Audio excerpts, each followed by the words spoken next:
Welcome to SSG digital. आज हम इस वीडियो में आपको IT main 2025 second April shift 1 का क्वेश्चन नंबर 18 डिस्कस कर रहे हैं। देखिए क्वेश्चन क्या है। Let A B C D be a tetrahedron.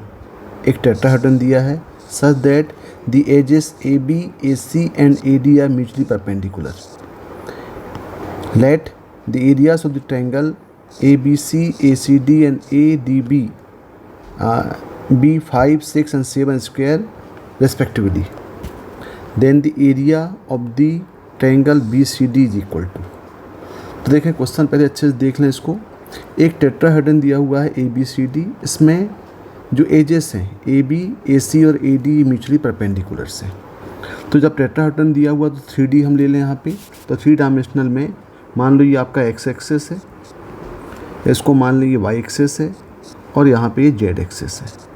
और यहाँ पे दिया हुआ है A B C D is a tetrahedron और A B C A C D and A B D are इसके एरियाज दिए हुए हैं। तो मान लें ये पॉइंट आपका ए है, तो यहाँ जो बी सी डी है इसको हम एक्सेस में पॉइंट ले लेते हैं।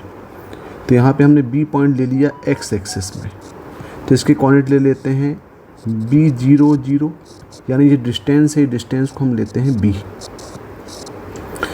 और वाई एक्सेस में पॉइंट लेते हैं सी, तो ये हो जाएगा 0 C एंड 0। तो distance from A to C ये हो जाएगा C। और Z एक्सिस में पॉइंट लेते हैं D, तो इसका जो कोऑर्डिनेट हो जाएगा 0 0 और D, ये डिस्टेंस हो जाएगा D हो जाएगा।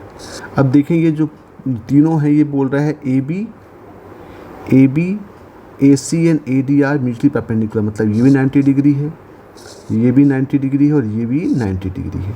ये टोटल आपस में क्या हुआ, ये 90 डिग्री हो गया। और साथ में ए बी सी मतलब ये ट्रायंगल दिया हुआ है। तो यदि हम इसको ज्वाइन कर दें तो ट्रायंगल बन गया, ये ए बी सी हो गया, ये हो गया आपका ए सी डी, और यहाँ पे हो गया बी ए बी डी, ये ए बी डी हो गया। इसका जो ट्रायंगल का एरिया है, ये ट्रायंगल का एरिया दिया हुआ है 5 स्क्वायर, 6 स्क्वायर और 7 स्क्वायर यूनिट्स। तो देखें इस फिगर में हमारे पास जो पॉइंट मिल गए 3 डायमेंशनल में, ये पॉइंट बी क्या मिल गया, बी मिल गया B 0 0 that is on x axis, C point on y axis, तो कोऑर्डिनेट हो गया यहाँ पे 0 C और 0, और D point on z axis, तो ये पॉइंट कोऑर्डिनेट होगा 0 0 और डी। अब यहाँ पे दिया हुआ है area of triangle A B C 5 square units. तो देखिए यहाँ पे एरिया निकालते हैं इसका, area of triangle A B C. तो जब area of triangle A B C देखें तो देखिए ये area of triangle A B C दिख रहा है आपको, ये ए बी और ये सी, ये एंगल 90 डिग्री है, यानी जब 90 डिग्री है तो राइट एंगल ट्रायंगल बन गया। तो जो ए सी है वो इसका बेस हो गया और जो ए बी है इसका ही हाइट हो गया।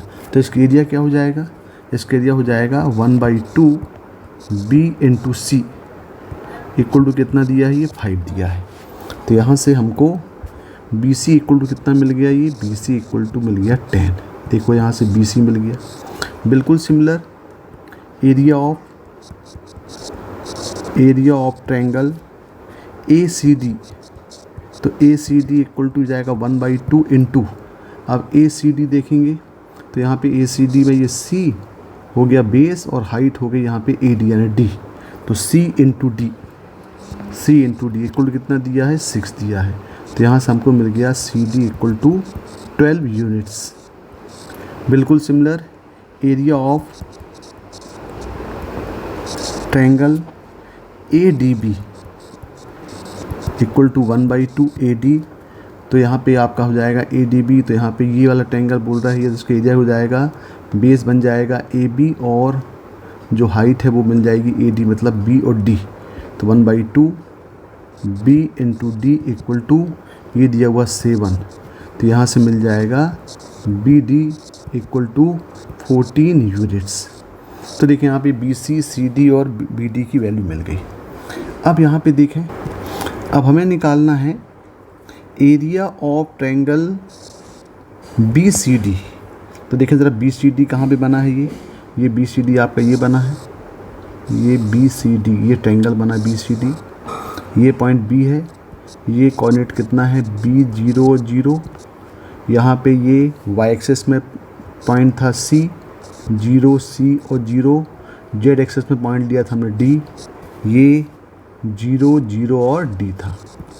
तो अब यहाँ पे देखें हमें जब एरिया ऑफ ट्रायंगल BCD निकालना है तो यहाँ पे हम एक वेक्टर फॉर्म ले लें। तो हमें मालूम है कि area of triangle BCD in vector form में क्या हो जाएगा, ये होता है 1/2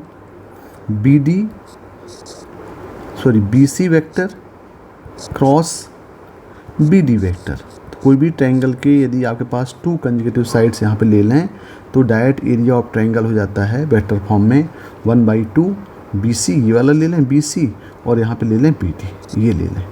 तो इसका हम ले लें क्रॉस प्रोडक्ट, ये फार्मूला होता है 1/2 BC और BD। तो यहाँ पे जब BC BD हम लेंगे तो हमको BC के पोजीशन वेक्टर निकालने पड़ेंगे। तो BC क्या हो जाएगा, position vector of B minus C minus position vector of B, यानी हो जाएगा B माइनस 0 0 माइनस C मतलब माइनस C, और ये हो जाएगा 0। ये हो जाएगा कोऑर्डिनेट कितना, ये BC के डायरेक्शंस हो जाएंगे। और BD में हो जाएगा वेक्टर ऑफ BD, तो OD माइनस OB करेंगे तो ये हो जाएगा B माइनस 0 0 माइनस 0 और 0 माइनस D मतलब हो जाएगा माइनस D। तो वेक्टर फॉर्म में लिखेंगे तो हो जाएगा BI माइनस CJ, और BD हो जाएगा BI माइनस DK। अब यहाँ पे यदि इसका वेक्टर फॉर्म निकाल लें तो इसका वेक्टर क्या हो जाएगा, ये 1/2 BC, यहाँ पे लिखेंगे क्रॉस प्रोडक्ट तो हो जाएगा I J और K।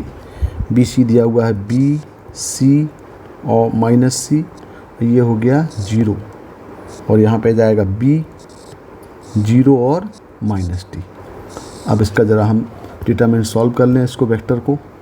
तो इस वेक्टर को सॉल्व करेंगे तो यहाँ पे आ जाएगा ये इक्वल टू 1/2 मॉड ऑफ, अब यहाँ पे सॉल्व करेंगे तो ये हो जाएगा आपका I CD minus 0 minus J 0 minus BD और प्लस K 0 प्लस BC। तो ये हो जाएगा 1/2 मॉड ऑफ, हो जाएगा CDI plus BDJ plus BCK, और यहाँ हो जाएगा 1/2 root of CD square plus BD square plus BC square. अब देखें यहाँ पे CD, BD और BC की वैल्यू हम ऑलरेडी निकाल चुके हैं। BC इक्वल दिया हुआ 10, CD दिया हुआ है 12 और BD इक्वल 14। इसको हम यहाँ पे पुट कर दें तो ये जाएगा 1/2 रूट ऑफ, ये हो जाएगा 12 स्क्वायर प्लस 14 स्क्वायर प्लस ये हो जाएगा 10 स्क्वायर BC। तो ये आ जाएगा 1/2 रूट ऑफ 144 प्लस 196 प्लस 100, और इसको हम सॉल्व करेंगे तो यहाँ पे आ जाएगा ये 1/2 रूट ऑफ, ये हो जाएगा 440, और 440 को ले सकते हैं हम यहाँ से, यदि हम 4 बाहर निकाल तो 2 बाहर आएगा, मतलब 2/2 और रूट ऑफ ये हो जाएगा 110। यानी इसका जो आंसर है वो आंसर कितना आएगा, 110 स्क्वायर यूनिट्स आएगा इसका आंसर। देखें area of triangle BCD equal to root of 110। तो देखे हैं क्वेश्चन नंबर 18 का आंसर रूट ऑफ 110 दिया है, आंसर 3rd होगा। Okay, thank you.